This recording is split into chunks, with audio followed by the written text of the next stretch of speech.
በአማራ ክልል የተሰማው አዲስ መረጃ ምንድነው? ብዙዎችም ለዚህ ጉዳይ ዛሬ በመቀለ ከተማ ምንድነው የተፈጠረው?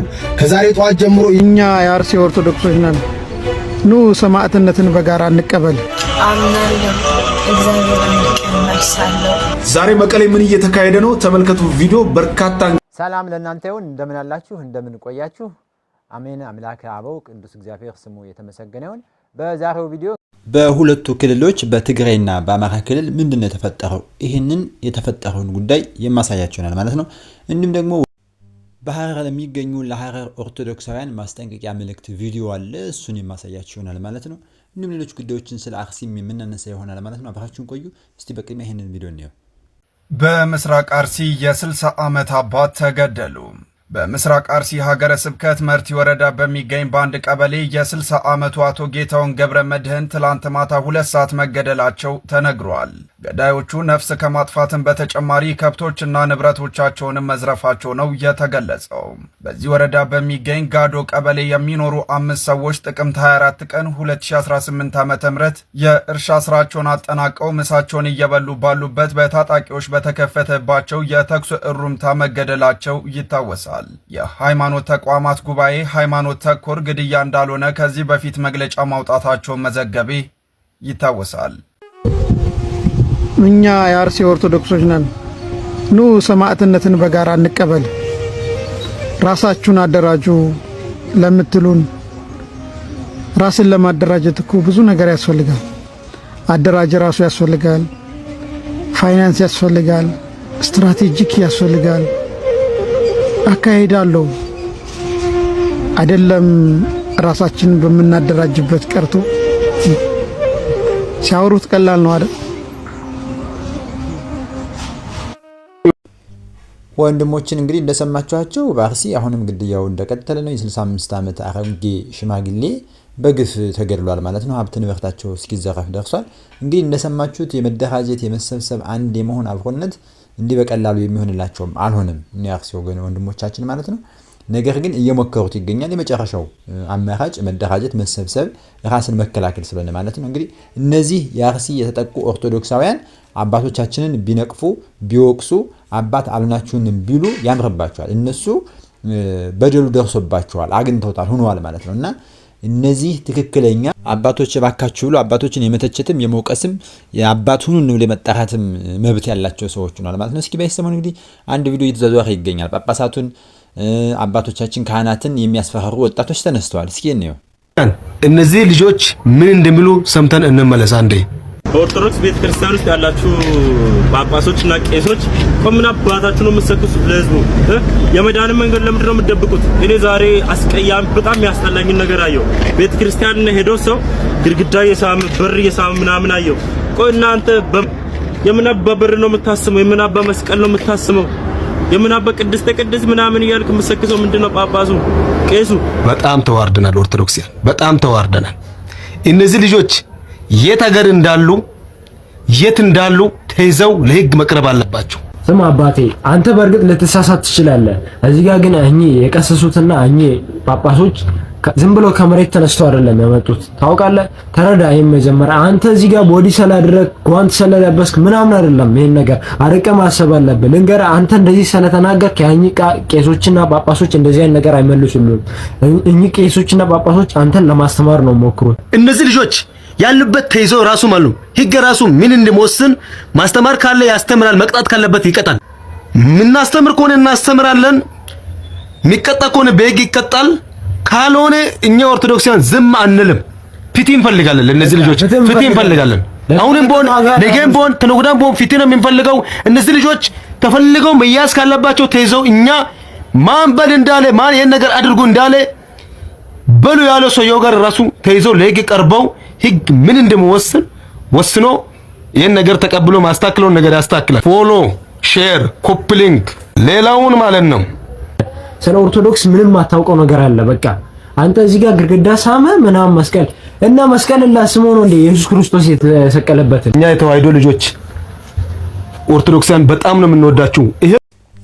ባለቤቱን ካልናቁ አጥሩን አይነቀንቁ እንዲሉ አበው እንግዲህ ምን ያህል እዚህ ደረጃ ተደርሶ እንዲህ ደረት ተገለብጦ ጡንቻ እያሳዩ ለማስፈራራት እንዲህ ነው የሚል የጅል አኪያድ የሚመጡ ሰዎች መኖራቸውን ስናይ እጅግ በጣም እንደነቃለን። ይሄ እንግዲህ የራሳችን ድክመት ነው። በጣም ያበሳጫል ነገርየው ከዚህ ድረስ መዳራሱ። እነዚህ ሊቃነ ጳጳሳት አባቶቻችን ካህናት ቀሳውስት ምን ያህል ዓመት በረሃብ በጥም በብዙ መከራ ውስጥ አልፈው ነው ይሄንን ማዕረግ የደረሱበት ይሄንን የቤተክርስቲያን አገልጋይ ሆኖ የተሾሙት ማለት ነው። ይሄንን ሁሉ የሚያውቁ የማንም ዘመን አመጣሽ ኩታሮች የተነሱ እንዲህ የሚሉት ከኛም ስተት ነው ያናድዳል። በእርግጥ እንዲህ ብሎ እስከመናገር ማን አባቱ ነው ይሄና እንዲህ ብሎ በድፍረት የሚናገሩ ሰዎች የመጡበት ምክንያት ከራሳችን የመጣ ነው።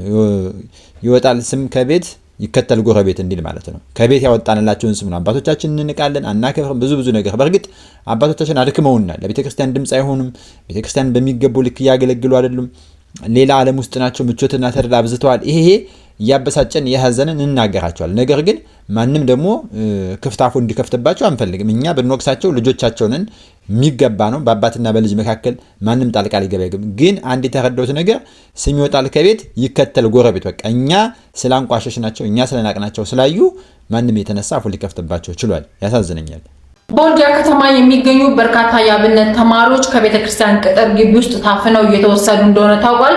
ቤተክርስቲያኗ የአብነት ተማሪዎች እንዲለቀቁ በደብዳቤ ብትጠይቅም የሚሰማት አካል ማጣቱን መሰረት ሚዲያ መረጃውን አጋርቷል። በአጠቃላይ 23 ተማሪዎች ታፍነው የተወሰዱ ሲሆን ከእያንዳንዳቸው ተማሪዎች 7000 ብር እየተጠየቀ እንደሆነ ተገልጿል። ተማሪዎቹ ታፍነው የተወሰዱት በሚሊሻ አባላት ሲሆን አንድ ተማሪ ለማምለጥ ሲሞክር በተተኮሰበት ጥይት ሕይወቱ ማለፉንም መሰረት ሚዲያ ያጋራው መረጃ አመላክቷል። ሀፍቴ አቤት። ግድያው አላቆመም፣ እኛ ግን እየሞትን እንበዛለን። የማይገባኝ ነገር እኛ ክርስቲያኖች አንድ አባባል አለን። የማይገባኝ ነገር እኛ ክርስቲያኖች አንድ አባባል አለን። ሁሉም ሰው ይለኛል ስንሞት እንበዛለን። እየተገደለ ሰው እንዴት ይበዛል? ስንዴ መሰላችሁ ሲቀበር ይበቅላል። ያሩሲን ክርስቲያን ሂድና ቁጠረው፣ ያሩሲን ኦርቶዶክስ ሂድና ቁጠረው። ከ60 ሚሊዮን 100 ሰው ሲገደል ስንት ነው የሚቀረው? ከነቃ በልንቃ ሁልጊዜ አታላዝል። ከእንግዲህ አትበለኝ ስንሞት እንበዛለን። ይህን ስውር ሴራ አትዩት በዋዛ። መች ይገሉን ነበረ ስንሞት ብንበዛ። ንቃ እባክህ። እጅግ አስደሳችና ሰበር ዜና ሰምቷል። ምንም አይነት የማርበርግ ቫይረስ ያለበት ሰው እንደሌለ የጤና ሚኒስቴር ይፋ አድርጓል። እንደሚታወቀው ህዳር 5 ቀን ለመጀመሪያ ጊዜ በጂንካ ከተማ የማርበርግ ቫይረስ መገኘቱ የሚታወቅ ነገር ነው። እንዲሁም በቫይረሱ የተያዙ ሰዎች መሞታቸው ከተነገረ በኋላ ማለት ነው እስካሁን ድረስ በአጠቃላይ 667 ሰዎች የቫይረሱን ምርመራ ያደረጉ ሲሆን 12 ሰዎች ላይ ቫይረሱ ተገኝቷል። ቫይረሱ ከተገኘባቸው ከ12 ሰዎች ውስጥም 8 ሰዎች ህይወታቸው ማለፉ መነገሩ የሚታወስ ነገር ነው። ቀሪ 4 ሰዎችም ደግሞ አገግመው ወጥተዋልም ነው የተባለው። በትላንትናው ዕለት እንደሚታወሰው 2 ቀሪ ታካሚ የነበሩ እንዲሁም ደግሞ በሕክምና ክትትል ላይ የነበሩ ወጣቶች አገግመው ወደ ቤታቸው መመለሳቸው ተነግሯል። እነዚህ 2 ወጣቶችም አባታቸው በቫይረሱ መሞቱን ተከትሎ በተደረገላቸው ምርመራ ነበር ቫይረሱ እንደተገኘባቸው የተረጋገጠው። ነገር ግን በአሁን ሰዓት አገግመው ወደ ቤታቸው መመለሳቸውን እየተነገረ ነው የሚገኘው። በዛሬው ዕለት በመቀለ ከተማ የተለየ እንቅስቃሴ እንዳለ ነዋሪዎች እየተናገሩ ነው። የህወሓት ጽሕፈት ቤትና የጊዜያዊ አስተዳደሩ ቢሮ እንግዲህ ከፍተኛ ዲሽቃ፣ ሞርታርና የተለያዩ መሳሪያዎችን በታጠቁ ታጣቂዎች መከበቡን የተገለጸው። ከሰሞኑ በነበረው መረጃ የትግራይ ክልል ጊዜያዊ አስተዳደር ፕሬዝዳንት የሆኑት ታደሰ ወረደ የተለያዩ ዛቻዎችና ማስፈራሪያዎች እየደረሱባቸው ስለሆነ ስልጣናቸውን ለመልቀቅ እንደሚፈልጉ የውስጥ ምንጮች መግለጻቸው ይታወቃል።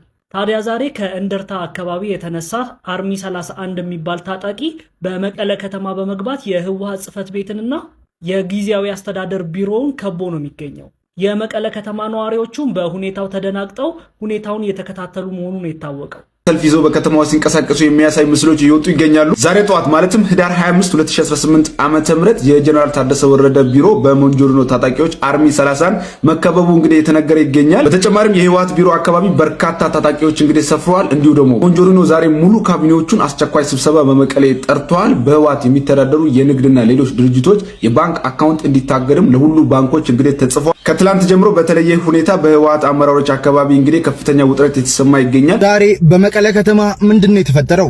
ከዛሬ ጠዋት ጀምሮ የጄኔራል ታደሰ ወረደ ቢሮ በሞንጆሪኖ ታጣቂዎች አርሚ 31 መከበቡ ተሰምቷል። የህወሓት ቢሮ አካባቢ በርካታ ታጣቂዎች እንደሰፈሩ እየተሰማ ይገኛል። በተጨማሪም በርካታ ታጣቂዎች ሰልፍ ይዘው በከተማ ሲንቀሳቀሱም ታይተዋል። ታጣቂዎቹ ብሬን ላውንቸርና ዲሽቃ የታጠቁ ሲሆን ሞንጆሪኖ ዛሬ ሙሉ ካቢኔዎችን አስቸኳይ ስብሰባ በመቀለ ከተማም ጠርተዋል። በልስጥ የተፈጠረው ነገር ይሄንን ይመስላል። እንግዲህ ኢትዮጵያ ስንት መንግስት እንዳላት እስቲ ልቦናችሁ ራሱ ይፍረዱና ስለ ወገኖቻችን አሁንም ቢሆን የምንጨነቀው። ለማንኛውም በትግራይ ክልል ውስጥ የተፈጠረው ነገር ይሄን ይመስላል። ከጧት ጀምሮ በጣም ሲያነጋገር የነበረ ጉዳይ ነው። በሌላ መልኩ ደግሞ በአማራ ክልል ላይ የቤንዚን ነዳጅ ተገኝቷል በሚል ብዙዎች የወዛገበ ጭቅጭቅ ያስነሳ መረጃ ወጥቷል። በእውነት አሁን ቤንዚን አማራ ክልል ላይ ምን እንዳለ ይታወቃል። በጦርነት በብዙ መከራ ውስጥ ያለ ክልል ነው። እየታመሰ ሰላም አጥቶ ያለ ክልል ላይ አሁን ነዳጅ ወጥቷል እንዲህ ሆኗል የሚል ነገር ሰላም ይሰጣል ወይ? በእውነትስ ቢወጣ አሁን ጊዜው ነው ወይ? አሁን ይሄ ምን ያህል ላይ ምንድነው የሚባለው? ከእሳት ላይ ቤንዚን ማርከፍከፍ አይሆንም ወይ? አሁን አማራ ክልል ቤንዚን የሚያስፈልገው ወይ ሰላም? ነዳጅ መኖሩ መገኘቱ ሰው መልካም ነው የእውነት ከሆነ። ነገር ግን አሁን ላይ የሚያስፈልገው በዋነኝነት ሰላምና ጸጥታው ነው። ለአማራ ክልል ትልቁ ቤንዚን የሚሆነው የሚያስፈልገው ነገር ከቤንዚንም በላይ ውድ የሆነ ነገር ሰላም፣ ጸጥታ፣ መረጋጋት፣ ሰላም መሆኑን ይፈልገዋል ህዝቡ፣ ሁሉም ኢትዮጵያዊ ማለት ነው። እስኪ ይሄ ይቀደማል ወይስ የትኛው ነው? እስኪ ሐሳብ ስጡበት እናንተ። ይሄ ቤንዚን ሆነ ሰላም ቢሆንስ እሰየው። ግን ሰላም ባልሆነበት ላይ ሁሉ ይሄ ነገር ተገኝቶ ሌላ ጦርነት ከእሳት ላይ ነዳጅ ማርከፍከፍ አይሆንም ወይ? ሐሳባችሁ ምን ይመስላል? እስኪ ቪዲዮ እንመልከቱና ሐሳባችሁን እናጋራ። እናንተም በኮሜንት ላይ ሐሳባችሁን ግለጹ። በአማራ ክልል የተሰማው አዲስ መረጃ ምንድን ነው? ብዙዎችም ለዚህ ጉዳይ ትኩረት እንዲሰጥ ጥሪ እያቀረቡ ይገኛሉ። በአማራ ክልል ደቡብ ወሎ ዞን ለገሄዳ ወረዳ የሚገኘው የነዳጅ ክምችት በተፈጥሮ አስገዳጅነት ከከርሰ ምድር በላይ በመውጣት ለአካባቢው ህብረተሰብ በባህላዊ አጠቃቀም ዘዴ አገልግሎት እየሰጠ ይገኛል። ታዲያ መንግስትም ይህንን ጉዳይ ትኩረት ሰጥቶት አካባቢውን እንዲያለማ ይህንንም የተፈጥሮ ጋዝ በማውጣት ህብረተሰቡ ተጠቃሚ እንዲሆን ሊያደርግ ይገባል ሲሉ ብዙዎች አስተያየታቸውን እየሰጡ ይገኛሉ። ገነፈለ የነዳጅ ክምችት በአማራ ክልል ደቡብ ወሎ ዞን አስገራሚ የተፈጥሮ ክስተት ደቡብ ወሎ ላይ እየተመለከትን እንገኛለን። በአማራ ክልል ደቡብ ወሎ ዞን ለጋሂዳ ወረዳ አስገራሚ የተፈጥሮ ክስተት ተመዝግቧል። በወረዳው ስር የሚገኝ ከፍተኛ መጠን ያለው የነዳጅ ክምችት በተፈጥሮ ግፊት ምክንያት ከከርሰ ምድር ወለል በላይ እየፈለቀ መሆኑን የተለያዩ መረጃዎችና የተለያዩ ፎቶዎች እየወጡ ይገኛሉ። በተፈጥሮ አስገዳጅነት ነው እንግዲህ እየገነፈለ የሚገኘው ወይም ደግሞ የወጣው ይህ ነዳጅ በአካባቢው ለሚገኙ ህብረተሰብም በባህላዊ የአጠቃቀም ዘዴዎች አገልግሎት እየሰጠ ይገኛል። በአማራ ክልል በደቡብ ወሎ ዞን እንግዲህ ይህ የተፈጥሮ ሀብት ብቅ በማለቱ እንደ ሀገርም ሆነ እንደ ክልል የተለያዩ የኢነርጂ አቅማችንን ከፍ ያደርጋል ተብሎ ይጠበቃል። ይህ ነገር ላይ ትኩረት መደረግ አለበት። ይህን ቪዲዮ ኮፒ ሊንክ፣ ሼር፣ ሪፖስት አድርጉት። የሚመለከተው አካልም እንግዲህ ተመልክቶ ለዚህ ጉዳይ ትኩረት ማድረግ አለበት። ፎሎ ማድረጋችሁም እንዳይረሳ። አምናለሁ እግዚአብሔር አንድ ቀን መልሳለሁ። እስኪ ቪዲዮ ማንሰራም ብለን ዝም እንበል ካልን እውነት ህሊናችን ሰላሙን ይነሳናል። ህሊናችን ረፍት አያገኝም። እንቅልፍም የለንም። አብዛኞቻችሁን ደግሞ ስናያችሁ የስም ክርስቲያን የሆናችሁ እዚህ ቲክቶክ ላይ ያላችሁ ማህበረሰብ ማለት ነው የራሳችሁ ዓለም ላይ ነው ያላችሁት። አሻሻ ገዳይ ላይ ነው ያላችሁት። እንዴት አስችሏችሁ ነው? ምን አለ ለሚገደሉ ኦርቶዶክሳውያን ድምጽ ብትሆኑ? ምን አለ መሞታችን ቢያበቃ? ምን አለበት የአባቶቻችን የእናቶቻችን መፈናቀልና መታረድ መደፈር ቢበቃ? እባካችሁ ለአርሲ ህዝብ ድምጽ ሁኑ። የፈሩት ይደርሳል፣ የጠሉት ይወርሳል ይባላል። እነሆ በተደጋጋሚ ዋብዮቹ የሱፊዎችን ወይም ደግሞ የአባሾችን መስጊድ እየነጠቁ እንደነበረ ቀጣይ የኛም ቤተክርስቲያንም ክሌም እንደሚያደርጉ በተደጋጋሚ ስናሳውቃችሁ ቆይተናል። እነሆ ያልነው ደርሶ አሁን ታላቅ ቤተክርስቲያን በዩኔስኮ የተመዘገበን ዋብዮቹ ቤተክርስቲያኑ ወደ መስጊድ ለመቀየር ጠንክረው እየሰሩ ይገኛል። በቅድሚያ ግን ይህን ቪዲዮ ለማስታወስ አዳምጡት። ምን አላቸው መሰላችሁ? ለምን ይደበድባሉ? መሻይኾቻችን ለምን ያሰቃያሉ? መስጊዳችንን ለምን ይወራሉ? ለምን ያስወጡናል ካላችሁ ምን አላቸው? አዩሃ ሙስሊሙን ይላቸዋል። ሙስሊሞች የሚለው አዩሃ ወሃቢዩን ማለት ነው። ላ የንፈዑ ኢስላሙኩም ኢላ ኢዛ አዕለንቱሙል ሐርበ ሸዕዋአ አላ ሃዚሂ ጡሩቅ ይላል። በእነዚህ በሱፊያዎች ላይ በጣም ኃይለኛ የሆነ ጦርነት እስካልከፈታችሁ ድረስ እስልምናው አይጠቅምም። ወቀቦይቱም አለይሃ ኢንሻአላህ ይሄ ነው የሚነገረው። እኔ ትናንትም ተናግሬያለሁ። ዛሬም እንደ ቅቤ ስናለባብስ ይኸው ተቋሙን እስከ መወረስ ደረሰ። ምኑም ይሄ ነው፣ የመጣችሁበትም ይሄ ነው፣ የምንነጋገረውም ዛሬም ነገም ይሄ ነው። ያስበቁን አንገታቸውን ደፍተው ዋህብያ አትበሉ ሲሉ የነበሩ ሰዎች ናቸው። አሁንም ይሄን እናስቀጥላለን ወይስ አናስቀጥልም ነው? አናስቀጥልም። ሱፍያ ከነቃ ንቃ። እኛ ውስጥ የሚኖር አንገቱን ደፍቶ ባካችሁ ተዋታንሱ ሙስሊሙ አንድ ነው የሚሉ ሰዎች ናቸው። ያስገደሉንም ከመስጊድ ያስወረዱ። ስለዚህ የሚለው ግራ አይደለም፣ የዋህብያን ነው ያቀረብኩት። ምን አለ መሰላችሁ? አዩሃል ሙስሊሙን ላ የንፈዑ ኢስላሙኩም ኢላ ኢዛ አለምቱሙል ሐርበ ሸዋአ አላ ሀዲሂ ጡሩቅ ወቀضይቱም አለይሃ ፈአኽረጅቱሙሃ ሚን በይኒ ጁኑቢኩም ወሚን ቁሉቢኩም ወመጃሊሲኩም ወመጃሚዒኩም ወመሳጅዲኩም ወዘዋያኩም። ይሄ መሰማት የለበትም። ለምን ይጠሉናል ካላችሁ ከቀልባችሁ ውስጥ አንቀራችሁ ክፏቸው ብሏል። ከመስጊዳችሁም አስወጧቸው፣ ከዛውያውም ይምጡ። ሐሪቡሃ ተዋጓቸው፣ ቀብለ አንቱ ሐሪቡል የሁድ ፈኢነሃ ሩሁል የሁድ ወልመጅሙስ አለ። ያው የመጁሳው የይሁዳው ይቀጥላል። መጀመሪያ ግን ማን ነው ተዋጉ የሚለው? ሱፊያው። እንግዲህ እንደሰማችሁት የሱፊው ኡስታዝ ሲናገሩ ዋብያዎች መስጊዳቸውን እየነጠቋቸውና እያስወጣቸው እንደሆነ እየተዋጓቸውም እንደሆነ ቀጣይ ደግሞ አይሁዶችና ክርስቲያኖችን እንደሚዋጉ የሚናገሩ ኪታቦቻቸውን እያስተዋወቁ ነበረ። እናም ንቁ ሱፊዎችን እያሉ ነበረ። እኛም በተደጋጋሚ ክርስቲያኖች አይቀርላችሁም፣ ቅድሚያ ውስጥ ያለውን ካጠራችሁ በኋላ ቀጣይ ክርስቲያኖችና አይሁዶችን ተዋጉ ነው የሚለው አስተምሮታቸው። ቤተክርስቲያናችሁን ይነጥቋችኋል የሚል ጠቁመናችሁ ነበረ። እነሆ ከወደ ሐረር በጀጎል ግንብ ውስጥ የሚገኘው ታላቁ የመድኃኔዓለም ቤተክርስቲያንን ዋብያዎቹ ክሌም እያደረጉ ነው።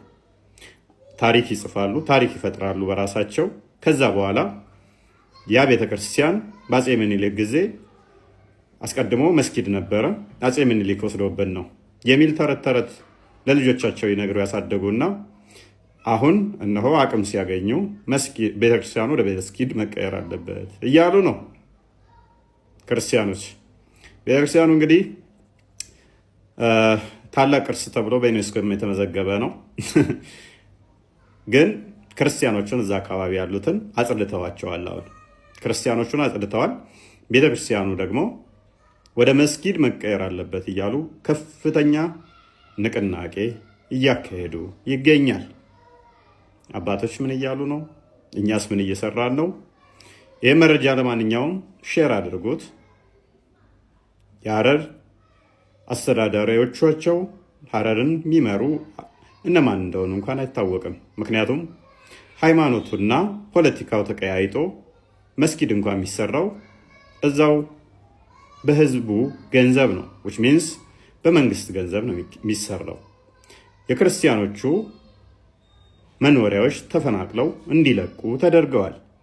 አሁን የቀረው ታላቁ ቅርስ መድኃኔዓለም ቤተክርስቲያን ነበር።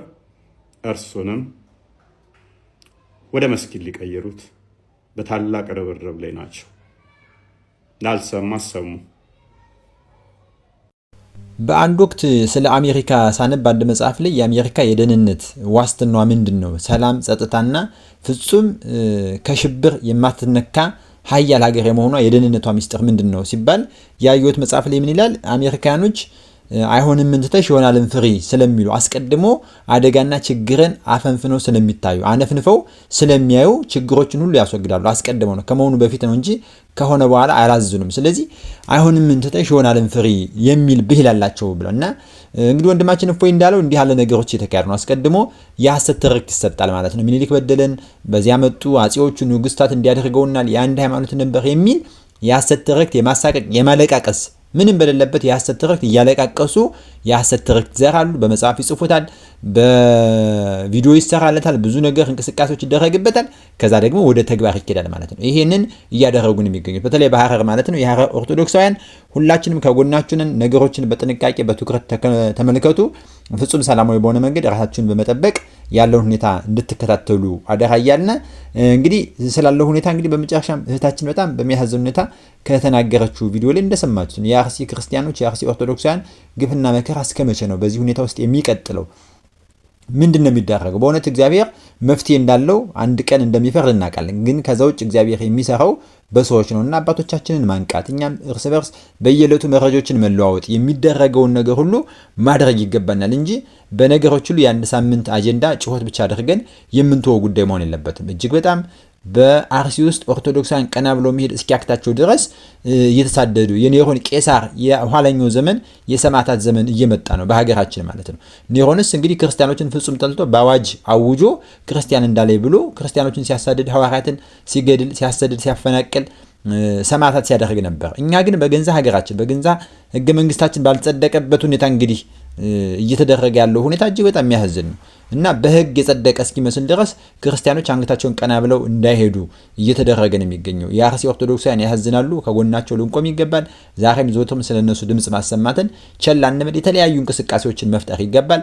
አባቶችም እንዲነቁ አባቶችን መወትወት ማሳሰብ መፍትሄ እንዲሆኑ መንግስትም ጉዳዩን ቸል ከማለት ወጥቶ እኒህንን ታጣቂዎችን ጉዳት የሚያደርሱትን አካላት ጥቃት የሚፈጽሙትን ሁሉ ሊከላከልላቸው ይገባል። ይህንን ማድረግ ስንችል ሁላችንም በአንድ ድምጽ ስንቆም ነውና የእፎይን መልእክት ሁላችንም ቸል አንበል። እስኪ ሐሳባችሁን ስለነበረው ጉዳይ ሁሉ እናንተንም ሐሳብ አስተያየታችሁን በኮሜንት ላይ አድርሱኝ። ስለነበረን ጊዜ ሁሉ እግዚአብሔር አምላክ ስሙ የተመሰገነ ይሁን። ሰላም ለእናንተ ይሁን። ሰላም ቆዩኝ።